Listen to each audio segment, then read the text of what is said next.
வணக்கம் ஸ்டூடெண்ட். இன்றைக்கி பிசிக்ஸ் கோம்பை சேனலில் நம்ம அடுத்த வீடியோ வந்து அப்லோட் பண்ணியிருக்கோம். பாருங்கள், கிராமர் வந்து இன்றைக்கி நம்ம கிளாஸில் வந்து பார்க்க போகிறோம். 6th-லேருந்து 12th வரைக்கும் இருக்கக்கூடிய கிராமர் இது. ஏற்கனவே டைரக்ட் இன்டைரக்ட் வந்து ஏற்கனவே நம்ம 2 வீடியோ போட்டிருக்கோம். இது நமக்கு 3வது வீடியோ. ஓகேவா? பாருங்கள், வீடியோ பாருங்கள், பார்த்துட்டு லைக் பண்ணுங்கள், ஷேர் பண்ணுங்கள், சப்ஸ்கிரைப் பண்ணுங்கள், பெல் பட்டனை கிளிக் பண்ணுங்கள். அப்போ தான் நம்ம போடுற வீடியோ வந்து உங்களுக்கு முன்னாடி வரும். ஓகேவா? வாங்க வீடியோக்குள்ளே போகலாம்.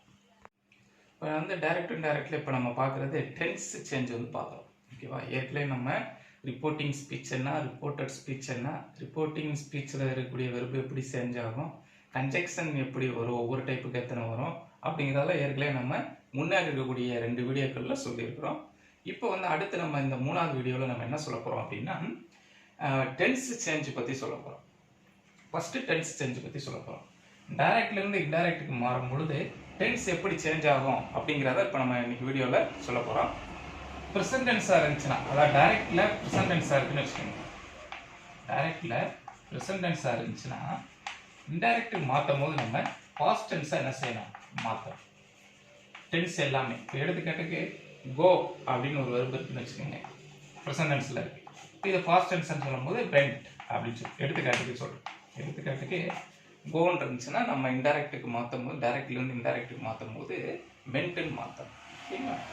அதே மாதிரி இஸ்ஸு, ஆம், ஆர் இதெல்லாம் வருதுன்னு வச்சுக்கோங்க. டைரக்ட் ஸ்பீச்சில் வந்துச்சுன்னா இதெல்லாம் நம்ம மாற்றும் பொழுது வாஸ், வேர் அப்படின்னு மாற்றணும். இஸ், ஆம், ஆர் இதெல்லாம் வந்து ப்ரெசன்ட் டென்ஸில் வரும் பொழுது நம்ம மாற்றும் பொழுது பாஸ்ட் டென்ஸை மாற்றும் போது வாஸ், வேர் அப்படின்னு சொல்லி வர மாதிரி என்ன செய்யணும், மாற்றணும். அதே மாதிரி ஹேவ், ஹேஸ்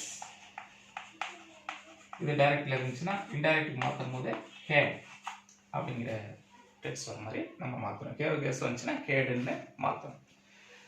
இப்போ வந்து டைரக்ட் ஸ்பீச்சிலே வந்து பாஸ்ட் டென்ஸில் இருக்குன்னு வச்சுக்கோங்க. இங்கே வந்து ப்ரெசன்ட் டென்ஸில் இருக்கும்போது இந்த மாதிரிலாம் மாறும். ஒருவேளை டைரக்ட் ஸ்பீச்சிலே பாஸ்ட் டென்ஸில் இருந்துச்சுன்னா இன்டைரக்டுக்கு மாற்றும் போது பாஸ்ட் பெர்ஃபெக்டில் மாற்றணும். பாஸ்ட் பெர்ஃபெக்ட் டென்ஸுக்கு மாற்றணும். அதாவது ஹேடு வச்சு, had plus verb, had plus verb 3. இங்கே வெர்பு வந்து பாஸ்ட் டென்ஸில் இருக்கும்போது நம்ம வந்து என்ன செய்யணும், ஹேட் ப்ளஸ் வெர்பு 3 போட்டு பாஸ்ட் பெர்ஃபெக்ட் டென்ஸுக்கு என்ன செய்யணும், மாற்றணும்.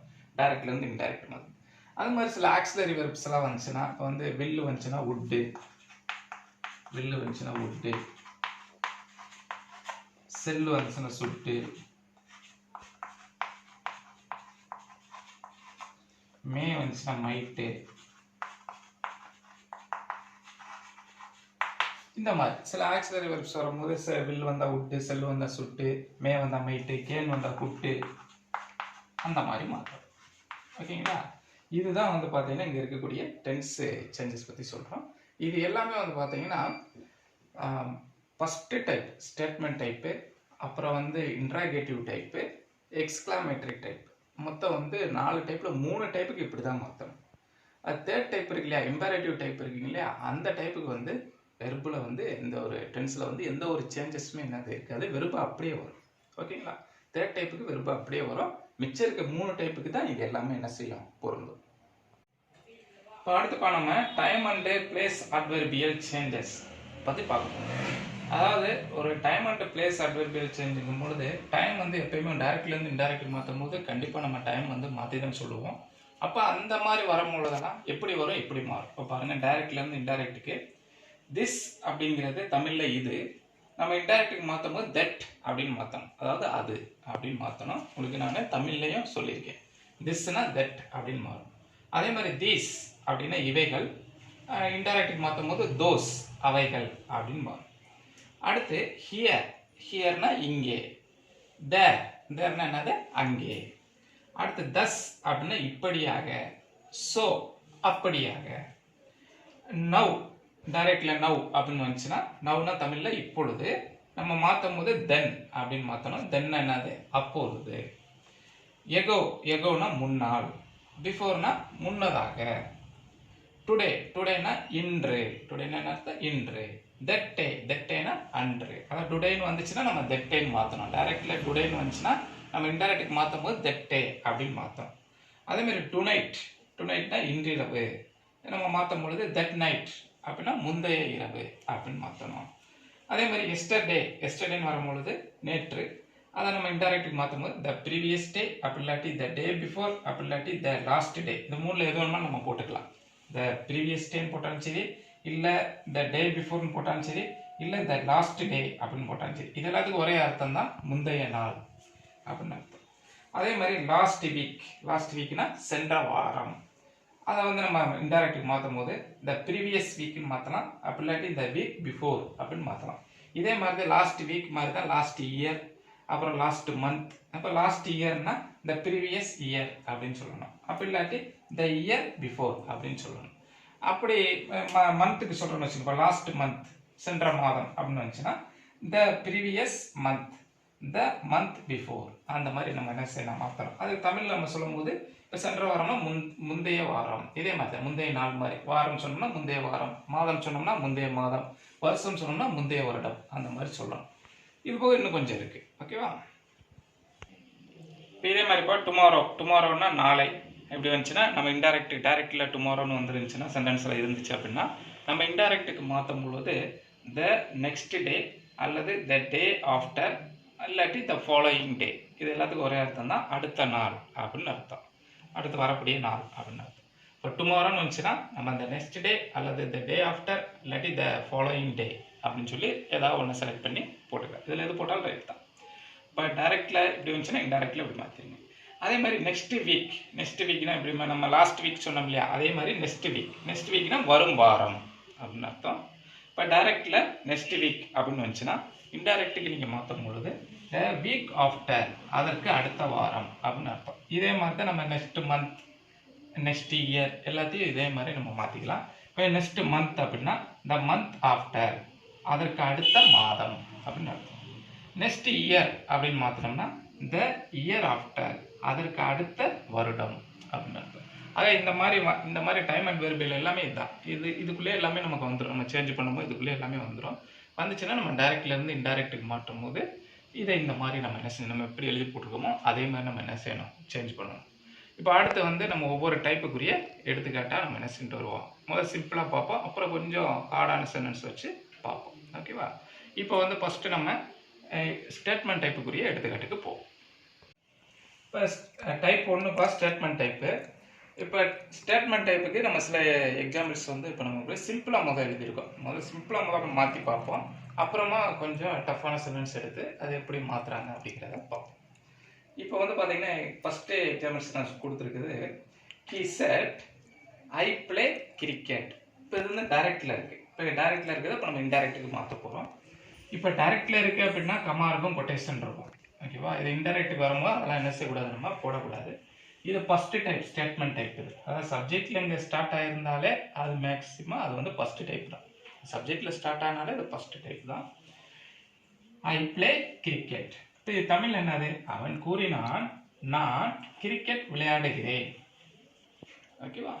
அப்போ அவன் சொன்னால் நான் கிரிக்கெட் விளையாடுகிறேன் அப்படிங்கிறது டைரக்ட் ஸ்பீச்சில் இருக்குது. இப்போ இது இன்டைரக்ட்டுக்கு ஸ்பீச்சுக்கு மாற்றும் போது முதல்ல தமிழில் மாற்றணும் எப்படி சொல்லுவோம். இன்டைரக்ட் ஸ்பீச்னா அவன் சொன்னதை இன்னொருத்தர் போய் சொல்கிற மாதிரி. அவன் சொன்னாங்க அவன் கிரிக்கெட் விளையாடுறானா அப்படின்னு தான் நம்ம சொல்லுவோம். அதுதான் இப்போ நம்ம இங்கிலீஷில் மாற்ற போகிறோம். எப்படி நம்ம ஏற்கனவே சொல்லியிருக்கோம், முன்னாடி சொல்லியிருக்கோம். செட்டு வந்தால் ஃபஸ்ட்டு டைப்பில் செட்டுன்னு வந்தால் செட்டுன்னு தான் வரும் அப்படின்னு சொல்லியிருக்கோம். அப்போ ஹி செட் தட். இப்போ செட்டு இப்போ வந்து தட் அப்படிங்கிறது என்னது, இந்த ஃபஸ்ட்டு டைப்போட கன்ஜெக்ஷன். அப்போ என்ன பண்ணுறோம், இந்த ரிப்போர்ட்டிங் ஸ்பீச்சுக்கும் ரிப்போர்ட்டட் ஸ்பீச்சுக்கும் இடையில என்ன வரும், தட் வரும். அப்போ இந்த கமா கொட்டேஷன் எடுத்துருங்க, எடுத்துட்டு தட். இப்போ ஹி செட் தட். இப்போ நம்ம என்ன சொன்னேன், நான் கிரிக்கெட் விளையாடுறேன்னு அவன் சொல்லியிருப்பேன். அப்போ இன்னொருத்தவங்க சொல்லும் போது அவன் கிரிக்கெட் விளையாடுறேன், அவன் சொன்னாங்க அவன் கிரிக்கெட் விளையாடுறேன்னு தானே சொல்லுவாங்க. அப்போ அவங்கும் போது ஐங்கிறது இங்கே வந்து ஐங்கிறது ஸ்பீக்கரை தான் குறிக்கும். ஸ்பீக்கர் யார், ஹி. லிசனர் வந்து யார்கிட்ட சொன்னாலும் இங்கே சொல்லலை, இந்த சென்டென்ஸில் இல்லை, பட் யார்கிட்ட சொல்லியிருக்கான். அப்போ ஐ அப்படின்னு வந்தால் ஸ்பீக்கரை குறிக்கும். யூ அப்படின்னு வந்துச்சு அப்படின்னா லிசனரை குறிக்கும். இங்கே லிசனர் இல்லை, யூவும் இல்லை, ஐ தான் இருக்குது. அப்போ ஐனா யாரை குறிக்கும், ஸ்பீக்கர். இந்த சென்டென்ஸை சொல்கிறவர் தான் ஸ்பீக்கர். அப்போ ஐ வந்து ஹீயை குறிக்கும். ஹீ. அப்போ ஹீ செட் தட், ஹீ. அடுத்து வெர்பு நம்ம சொன்னோம் ப்ரெசன்ட் டென்ஸ்ல இருந்தால் பாஸ்ட் டென்ஸில் போடணும் அப்படின்னு சொன்னோம். வெர்பு ப்ரெசன்ட் டென்ஸ்ல இருந்துச்சுன்னா நம்ம பாஸ்ட் டென்ஸில் போடணும் அப்படின்னு இந்த வீடியோவில் ஆரம்பத்தில் சொல்லிட்டு இருந்தோம். அப்போ ப்ளே அப்படின்னு எப்படி மாறிடும்? பிளேடு. பிளேயினுடைய பாஸ்ட் டென்ஸ் என்னது? பிளேடு. அப்போ he said that he played cricket. அப்போ இன்டைரக்ட்டுக்கு வந்துருச்சா? he said that he played cricket. அவன் சொன்னான் அவன் கிரிக்கெட் விளையாடுகிறேன் என்று. அவன் கிரிக்கெட் விளையாடுகிறேன் என்று அவன் கூறினான் அப்படின்னு மாற்றிருக்கோம். அப்போ டைரக்ட்ல எப்படி இருந்துச்சுன்னா இன்டைரக்ட்ல இப்படி மாறும். ஓகேப்பா, நல்லா பார்த்துக்கங்க. அடுத்த second sentence. he said to him. அவன் அவனிடம் கூறினான். ஹிம்னா அவனிடம். அவன் அவனிடம் கூறினான் I met him yesterday. நான் அவனை நேற்று சந்தித்தேன் அப்படின்னு சொல்றேன். நான் அவனை நேற்று சந்தித்தேன். அவன் அவனிடம் கூறினான் நான் அவனை நேற்று சந்தித்தேன். இது நேரடியாக டைரக்ட் ஸ்பீச்சில் இந்த தமிழ் அர்த்தத்தில் எப்படி இருப்பான். இப்போ இன்டைரக்ட்ல சொன்னா எப்படி சொல்லுவான்? அவன் அவனிடம் சொன்னா அவன் அவனை வந்து நேற்று என்ன செஞ்சானா சந்திச்சானா அப்படின்னு தானே இன்னொருத்தர் சொல்லும் போது சொல்லுவாங்க. ஓகேவா? அப்போ இன்டைரக்ட்ல நம்ம இன்னொருத்தர் சொல்ற மாதிரி தானே எழுதுறோம் இன்டைரக்ட் ஸ்பீச் அப்படின்னு வரும்பொழுது. இப்போ பாருங்க, இப்போ ஆங்கிலத்தில் நம்ம எப்படி மாத்துறோம், இங்கிலீஷ்ல எப்படி மாத்துறோம்னு பாருங்க. he அப்படியே வந்துடும். set to இப்போ நம்ம ஆரம்பத்திலே சொன்னோம். set toன்னு வந்தா ஸ்டேட்மெண்ட் டைப்ல told அப்படின்னு மாறும் அப்படின்னு சொல்லியிருக்கோம். அப்போ set toங்கிறது என்னது? told. setன்னு வந்தா set தான், say வந்தா say, says வந்தா says. இதெல்லாம் நம்ம அன்னைக்கே சொன்னோம். set toன்னு வந்தா told. அதான் இங்க செஞ்சிருக்கோம். he told him. இப்போ வழக்கம் போல இணைப்பு சொல் வந்து that. ஐ யாரை குறிக்கும்? ஸ்பீக்கரை குறிக்கும். ஸ்பீக்கர் யாரு? he. டென்ஸ். இப்போ டென்ஸ் பார்க்கும்போது மெட்.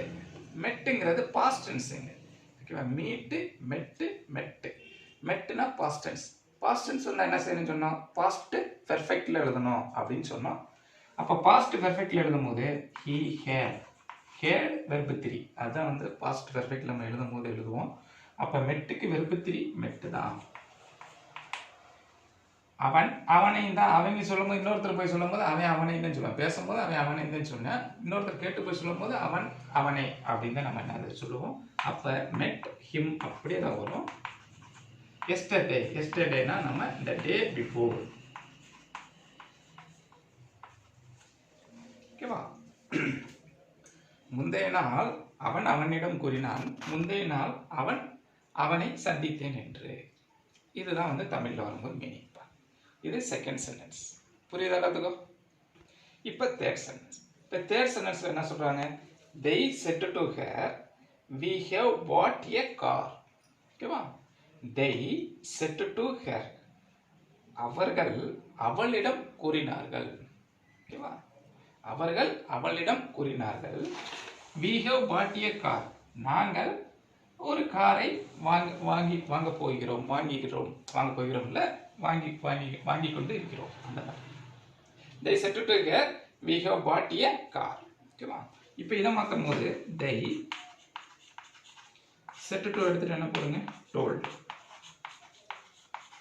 இணைப்பு சொல் வழக்கம் போல என்னது? that.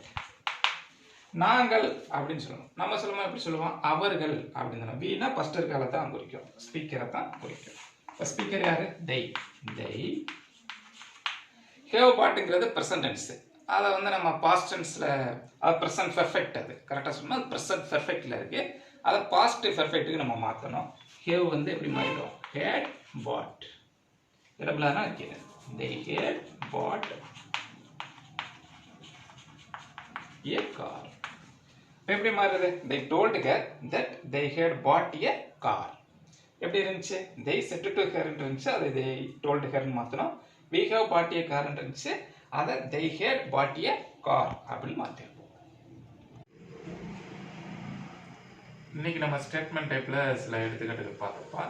நம்ம அடுத்த வீடியோவில் ஸ்டேட்மெண்ட் டைப்ல இன்னும் சில எடுத்துக்காட்டுகள் பார்த்து இந்த ஸ்டேட்மெண்ட் டைப்பை முடிப்போம்ப்பா. மீண்டும் நாளை சந்திக்கலாம்.